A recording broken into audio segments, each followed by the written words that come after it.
اللہ الرحمن الرحیم الحمد للہ عز وجل۔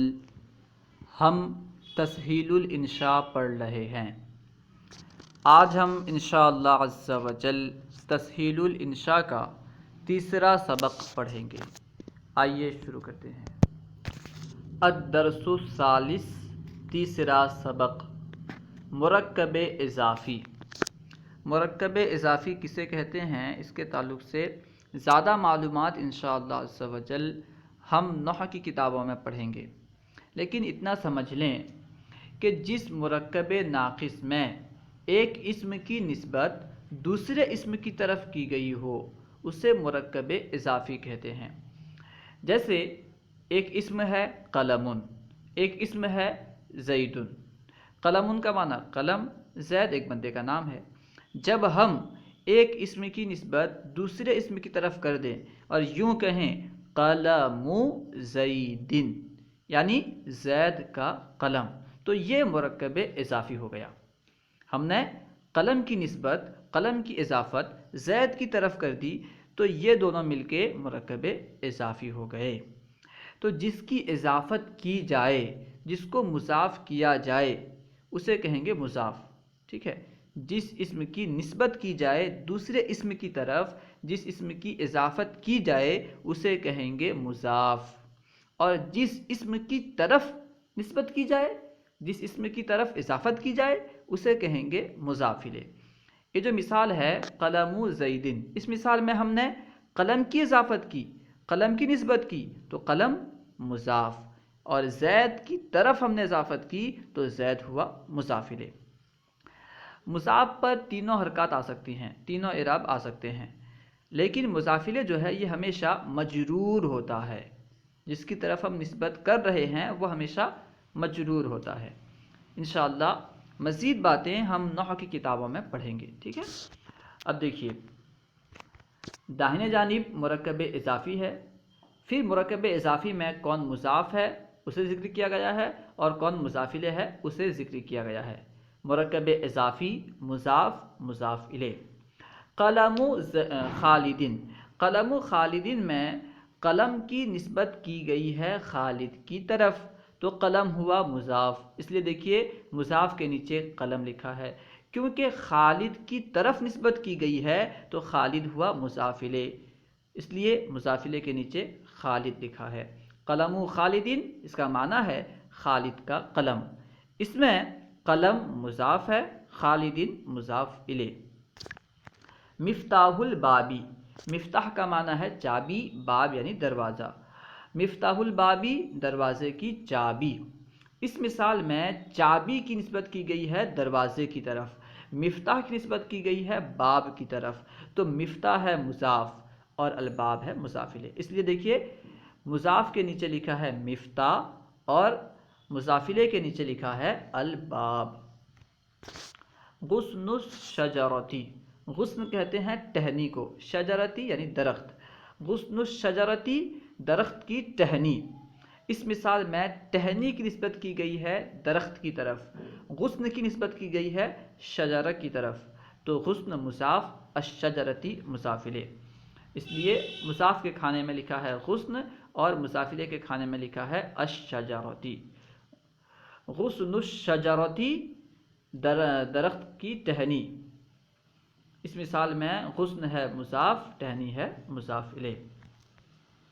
لسان الرجلی، لسان کہتے ہیں زبان کو، لسان یعنی زبان، رجل یعنی مرد، لسان الرجلی مرد کی زبان، اس مثال میں لسان کی نسبت کی گئی ہے الرجل کی طرف تو لسان ہے مضاف اور رجل ہے مضاف الیہ، اس لیے مضاف کے کھانے میں لسان لکھا ہے، مضاف الیہ کے کھانے میں رجل لکھا ہے۔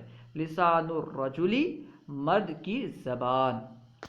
حلیب البقرتی، حلیب کہتے ہیں دودھ کو اور بقرہ کہتے ہیں گائے کو، حلیب البقرتی گائے کا دودھ، اس مثال میں دودھ کی نسبت کی گئی ہے گائے کی طرف، کس کا دودھ؟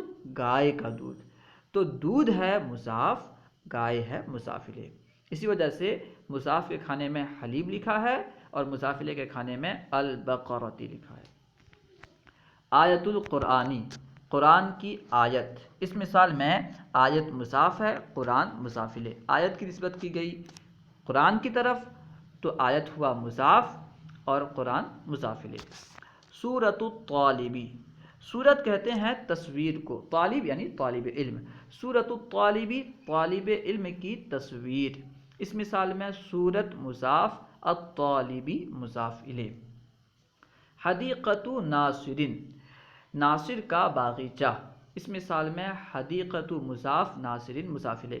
حدیقۃ کا معنی ہوتا ہے باغیچہ، باغ، ناصر ایک بندے کا نام ہے، حدیقۃ ناصر، ناصر کا باغیچہ، ناصر کا باغ۔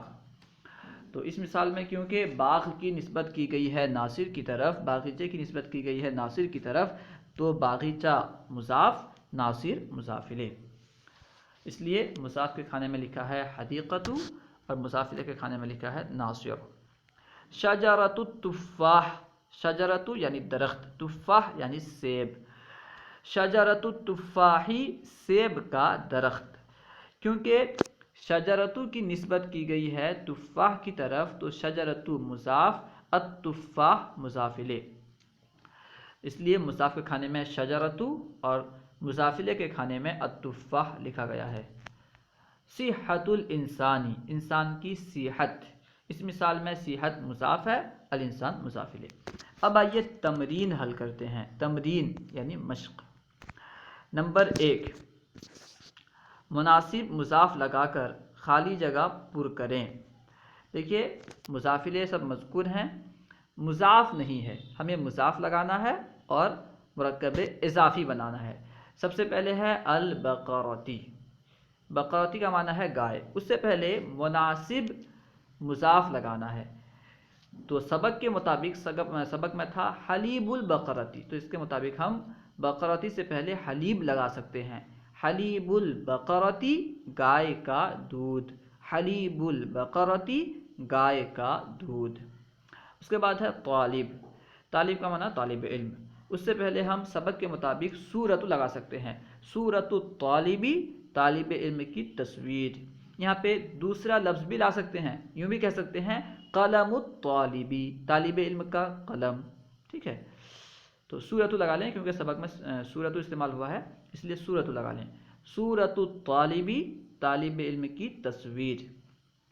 اس کے بعد ہے انسان، انسان سے پہلے صحت لگا لیں کیونکہ سبق میں صحت استعمال ہوا ہے، صحت الانسانی انسان کی صحت، انسان مضاف الیہ ہے، اس سے پہلے ہمیں مضاف لگانا ہے تو لگائیں گے صحت الانسانی انسان کی صحت۔ آخر میں ہے قرآن، سبق کے مطابق اس سے پہلے ہم آیت لگا لیں گے، آیت القرآنی قرآن کی آیت، تو اس طرح ہوگا حلیب البقرتی سورۃ الطالبی صحت الانسانی آیت القرآنی، ٹھیک ہے، ترجمہ تو معلوم ہی ہے۔ نمبر 2، خالی جگہوں میں مضاف الیہ لگائیں۔ اب مضاف لکھ دیا گیا ہے، مضاف الیہ نہیں لکھا گیا ہے تو ہمیں مضاف الیہ لکھنا ہے۔ مفتاح کا معنی ہے چابی، ہمیں مضاف الیہ لگانا ہے، مفتاح الباب دروازے کی چابی، اگر باب کی جگہ جنت لگا دیں گے تو معنی ہوگا جنت کی چابی، مفتاح الباب دروازے کی چابی۔ حدیقۃ، حدیقۃ کا معنی ہے باغ، تو ہم کریں گے حدیقۃ ناصر ناصر کا باغیچہ، حدیقۃ ناصر ناصر کا باغیچہ۔ غصن کا معنی ہے ٹہنی، تو کیونکہ سبق میں شجرتی استعمال ہوا تھا اس لیے ہم شجرے سے استعمال کریں گے، غصن الشجرتی درخت کی ٹہنی، غصن الشجرتی درخت کی ٹہنی۔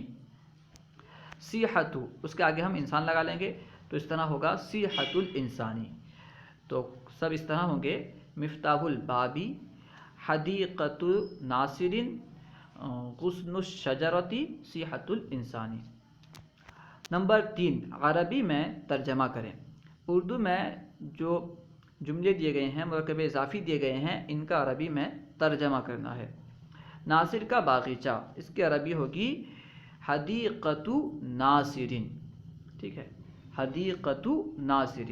یہ یاد رہے کہ اردو میں مضاف الیہ پہلے آتا ہے، مضاف بعد میں آتا ہے، عربی میں مضاف پہلے آتا ہے، مضاف الیہ بعد میں آتا ہے، جس کی نسبت کی جائے وہ مضاف ہے، جس کی طرف نسبت کی جائے وہ مضاف الیہ ہے. تو عربی میں جس کی نسبت کی جائے وہ پہلے آتا ہے، جس کی طرف نسبت کی جائے وہ بعد میں آتا ہے، جبکہ اردو میں جس کی طرف نسبت کی جائے یعنی مضاف الیہ پہلے آتا ہے، مضاف بعد میں آتا ہے. تو ہم اردو دیکھیں گے اس کو الٹا دیں گے، جب عربی بنائیں گے تو اس کو الٹا دیں گے. تو کیا ہے؟ ناصر کا باغیچہ، پہلے باغیچہ کی عربی لائیں گے پھر ناصر کی عربی لائیں گے. باغیچہ کے لیے حدیقت استعمال ہوتا ہے تو کہیں گے حدیقت ناصر، ناصر کا باغیچہ. گائے کا دودھ، دودھ کے لیے حلیب استعمال ہوتا ہے، گائے کے لیے بقرہ، تو اس طرح کہیں گے حلیب البقرتی. گائے کا دودھ حلیب البقرتی. درخت کی ٹہنی، ٹہنی کے لیے غصن، درخت کے لیے شجرتن، تو اس طرح کہیں گے غصن الشجرتی، غصن الشجرتی، درخت کی ٹہنی. طالب علم کے لیے طالب استعمال ہوتا ہے، تصویر کے لیے صورت، تو پہلے ہم تصویر کی عربی لائیں گے، یعنی یوں کہیں گے صورت الطالبی، طالب علم کی تصویر، صورت الطالبی، طالب علم کی تصویر. دروازے کی چابی، چابی کے لیے مفتاح استعمال ہوتا ہے، دروازے کے لیے باب، تو ہم عربی میں یوں کہیں گے مفتاح البابی، دروازے کی چابی مفتاح البابی.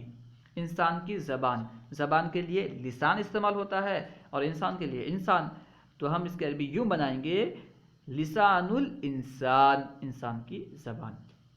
امید ہے کہ پوری بات سمجھ میں آ گئی ہوگی. اگر کوئی بات سمجھ میں نہ آئی ہو یا درسیات کے متعلق کوئی سوال کرنا چاہتے ہوں تو کمنٹ باکس میں سوال کریں، انشاءاللہ عز و جل ممکنہ صورت میں جواب دیا جائے گا. السلام علیکم ورحمۃ اللہ وبرکاتہ.